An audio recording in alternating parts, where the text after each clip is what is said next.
Hello deer farmers, Matt Moore here. Today we're discussing feeding deer for the new deer farmer. It's a good one.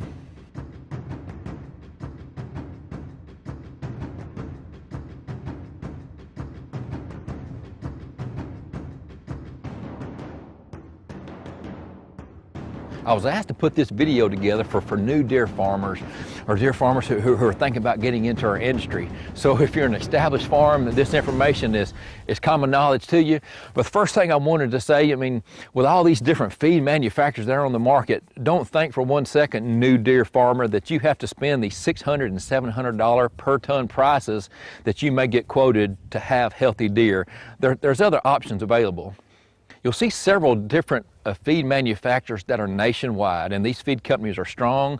They've been around for a while. They do a lot of research, and they make high-end, good quality feed that's usually available in your area. But there's also several other feed mills across the South, across the North, that are more regionalized, and you start checking into some of these feed mills.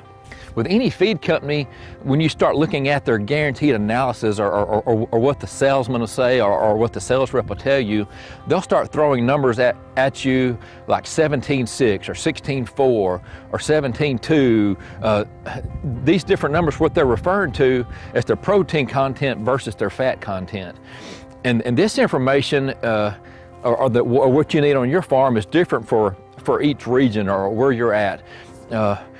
These bigger numbers, these 16 and 17% numbers, the protein content is pretty average nationwide, but this fat content is kind of what you need to look at. If you're in the South, you can get away with a lower fat content versus a deer farm that may be starting up in Pennsylvania. The further north you go, the higher the fat content that's needed to help your deer get through the winter. And so many of the farms, even up north, have to add fat supplement to keep their deer healthy through the winter. When you're looking at one of these feed labels, these guaranteed analysis, it's just basically a percentage estimate. Sometimes it's just a rough estimate in minimums. And when you read the ingredients are listed in order of magnitude. Sometimes it's the largest percentage by weight on down to the smallest. And they usually list these trace minerals. As a new deer farmer, your number one priority in your feeding program is basically having fresh feed. And unfortunately, as a small farmer, I've had to change feeds or feed brands several different times, all based off availability. And when I've had to change feeds abruptly, I've never have had an issue about the deer not wanting to utilize the feed. And I guess in all cases, the deer seem to pick up on the newer feed quicker, and they utilized it more. And in my opinion, it's not necessarily because of the brand, it's because I had fresh feed available. And if you're a small farm, because you're small, you have to turn your feed over as fast as you can. You cannot go out and purchase feed in bulk or put feed in a silo because you don't have enough deer to rotate that feed through that silo. In most cases, you need to flip that feed in 45 to 60 days to keep having fresh feed. And some of the smaller quantities that if you wanted to buy in bulk is somewhere around that 6-ton minimum. And when I mean buying in bulk is buying feed that's not bagged, buying feed that's brought in on an 18-wheeler and it's put in your feed silos. So don't think you can go out and purchase all that and I'm going to buy feed in bulk and I'm going to have enough feed I buy at one time to last throughout the year. The feed gets old and you got to keep your feed fresh for your whitetails. There's also commodity feed that's available to the deer farmer. And what this commodity feed is, it's a different ingredient based off the area that you're located at. It could be mainly soybean hull, cottonseed hull, corn hull, or alfalfa meal that's mixed in with several different trace minerals. And commodity feed, it's not pelletized, and you can get this feed a lot cheaper, but you have a lot more handling that has to be done. They're in these bigger totes. You have to have a place to store them. It's a lot more labor using a commodity feed when you're feeding your deer every day, but it is a lot lower price point. Besides the protein content that your deer need every day, your deer also need roughage. They need this fiber in their bellies to keep healthy. And this roughage consumption changes throughout the course of the year. In the colder months, they will utilize more fiber, more roughage. And the most common form is alfalfa. Alfalfa is available nationwide. You shouldn't have any issues about finding alfalfa at a local dealer or local field or somebody that you know that you can buy it from. And depending on where you're located at, this roughage usage or this fiber intake changes throughout the course of the year. In the winter months, it's more, and in the summer months, their needs change, and you may have a lot of browse or a lot of clover, or maybe native weeds or grasses that are in your pens. Where I'm located at, I have an abundance of brush and browse, and I cut limbs and I cut brush almost daily to give to the deer, and the deer really take to it. And in the summer months, I slow down putting out alfalfa because this browse and this roughage and these limbs that I have, it's free. It doesn't cost me anything. It just costs me a little bit of time. And because I'm small, it doesn't take that much of a time to keep up with cutting this brush. And my deer really love it. Because I'm a small deer farmer, I also plant my alleyways and food plots every winter. And it's really simple and easy, and that's another form of really cheap fiber, really cheap roughage that you can give to your deer. Feeding treats to your deer. When I go around to a lot of these farms, feeding the treats, it's all across the board. There's some really big farms out there that don't feed treats at all. And I'll go to another farm where they're over the top of feeding treats. And treats basically, when you're entering your pens, the deer get used to you giving them treats, and it gets the deer more comfortable around you or around farm visitors that come in. It's a good way to get the deer up close to you. And treats can come in anything. Peanuts is a very popular treat. Feeding corn is a popular treat.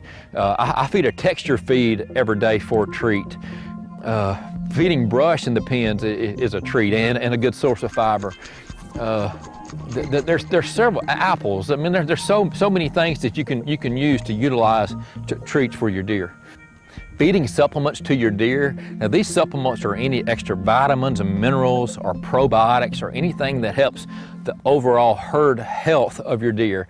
I only feed one particular supplement here on my farm, and it's from Real World Wildlife Products. It's their Maximizer line or their EHD line, their Expect Healthy Deer technology. It's a supplement that I only add to my feed during the EHD season that we'll have here in the South. What about having mineral as a free choice supplement in your deer pens? In my opinion, mineral consumption is based off your soil type. It's based off these natural minerals that are in the soil, and these can change from pen to pen. I've always kept out free choice mineral in my pens, and I'm not talking about mineral that you can buy at the feed store that's designed for cattle. I'm talking about mineral that's designed for deer. And even in the wild, some of this mineral that's designed, if deer are consuming maybe up to 1/2 of an ounce per deer per day, that's a lot of mineral. And in my pens, for the most part, the deer don't utilize this mineral. It's not an attractant, but there's always, it seems like with my bucks, right after they drop their antlers, they really hit that mineral for 2 or 3 weeks, and they're digging holes trying to get the mineral out, and I'm having to resupplement. But for the rest of the year, all these trace minerals, they get enough of it in their system through the protein or through the roughage or through the browse that they have in the pen. And it's different from pen to pen. So if you think that you might need mineral, just put out some test mineral, but it's going to take you, in my opinion, a full year to realize it.